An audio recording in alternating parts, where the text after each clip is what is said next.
Jadi Rasman ya dengan Hotman Paris memang selalu diawali keributan soal perempuan ya. Dari Hotman Paris kirim ke Rasman, dari Rasman statement. Ini kan cuma pencemaran nama baik katanya. Kalau kita dengar cerita Iklima itu dulu diolah oleh Hotman Paris. Entah jadi apa olahannya, kita nggak tahu. Ternyata dari Hotman Paris pindah ke Rasman.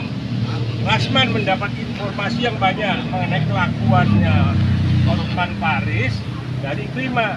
Inilah yang disampaikan tempo hari ke media, dianggap sebagai pencemaran nama baik.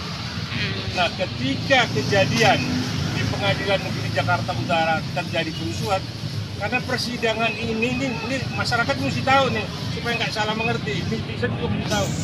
Persidangan itu adalah persidangan terbuka di awalnya, 3 kali sidang terbuka. Tapi ketika Hotman Paris mau memberikan kesaksian sebagai pelapor, tahu-tahu sidang itu diminta sidang tertutup oleh Hotman Paris. Keberatan dong Rasman. Rasman kan mesti buka karena dia sudah terdakwa. Ya, dia juga nggak mau masuk UI kan gara-gara urusan pencemaran nama baik. Sebenarnya ini kan bisa di restoratif justice DJR kan lah ya. Nah tapi kan ternyata enggak. Nah inilah yang kejadiannya di persidangan itu, tahu-tahu ketua majelis minta persidangan ini ditutup. Rasman keberatan. Akhirnya keberatan, dia bicara. Jelas itu di videonya, dia bicara supaya ini sidang tetap dibuka dan diminta kepada semua peserta pengikutnya jangan keluar dari ruangan, termasuk para lawyernya. Nah, ternyata majelisnya ini keluar, ya semua meninggalkan meja persidangan. Rasman merasa kok begini kan gitu. Memang kalau kita lihat Rasman orangnya temperamen ya. Dia datangin Hotman Paris. Tapi dia datangin Hotman Paris belum tentu mau memukul, tidak. Dia kalau nggak salah dia mau megang pundaknya, maksudnya itu mungkin kata-katanya udah kita damai aja di luar. Tapi seolah-olah Hotman Paris ini didramatisir ya, dibuat sedemikian rupa seolah-olah dia mau dipukul oleh Rasman. Dan statement Hotman Paris kemarin saya masih lihat seolah dia cerita bahwa dia sudah tangkis. Lah kita udah tahu Hotman Paris banyak omong ya. Jadi kalau ditanya saya pro ke siapa? Saya pro Rasman ya. Nah cuman kalau ditanya yang naik ke atas meja ya Firdaus, ya saya pikir dia memang bahagian dari barongsai ya. Artinya dia aktif ini kan suasana Imlek yang kemarin pun masih cap gome ya.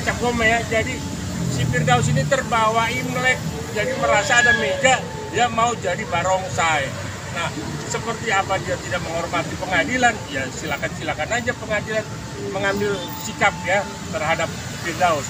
Tapi kalau Rasman dilaporkan saya dengar ke Polda oleh ketua pengadilan, ya nggak fair lah. Terus si Firdaus dipecat.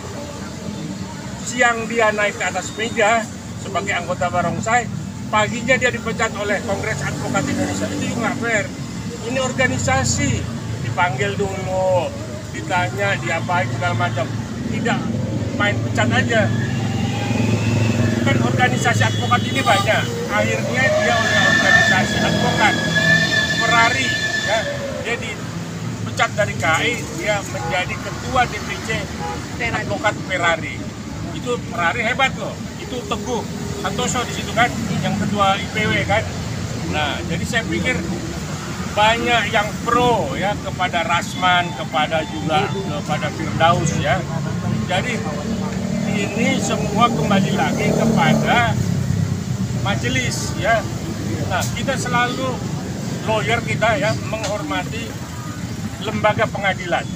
Tetapi kalau ada oknum hakim segala macam yang bolak-balik ditangkap oleh KPK, diperiksa oleh Kejaksaan Agung segala macam, bagaimana kita mau panggil yang mulia?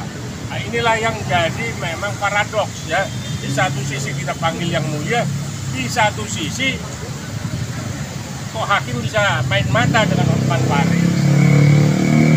Oh, kalau menurut dari abang versi seperti apa nih Bang?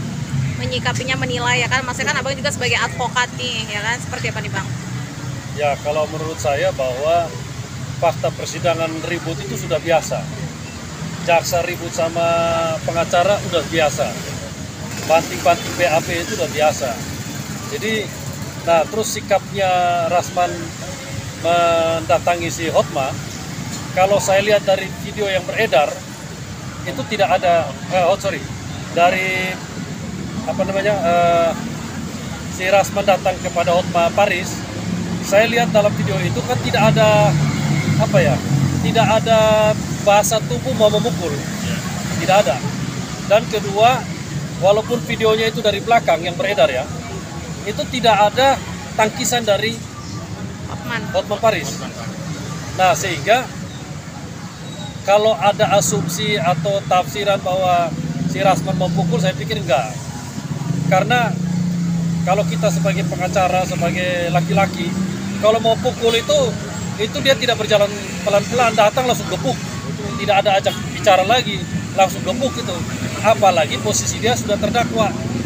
Ya, pasti emosinya ke bawah. Tapi saya lihat si Rasman masih terkontrol.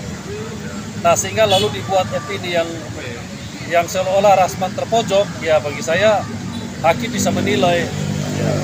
Yang kedua, mengenai salah satu advokat yang naik meja, bagi saya mesti dipanggil dulu, diklarifikasi, ditanya kenapa kamu naik meja. Karena video itu tidak 360 derajat. Kenapa sampai dia lompat itu kan tidak pernah kelihatan secara utuh. Yang tahu-tahu dia udah di atas meja kan. Kan perlu diklarifikasi juga. Kenapa kamu sampai naik atas meja? Ya, seperti contoh lah, ada pengacara senior sudah ketangkap OTT KPK. Menurut undang-undang advokat itu mestinya kan dipecat tuh karena ancaman hukuman di atas 5 tahun.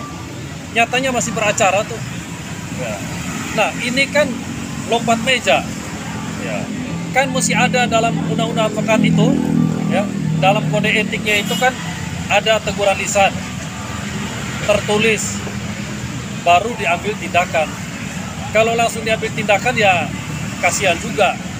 Mestinya yang mengambil keputusan untuk memecat coba memikirkan kalau dia seolah-olah sebagai orang yang melompat itu.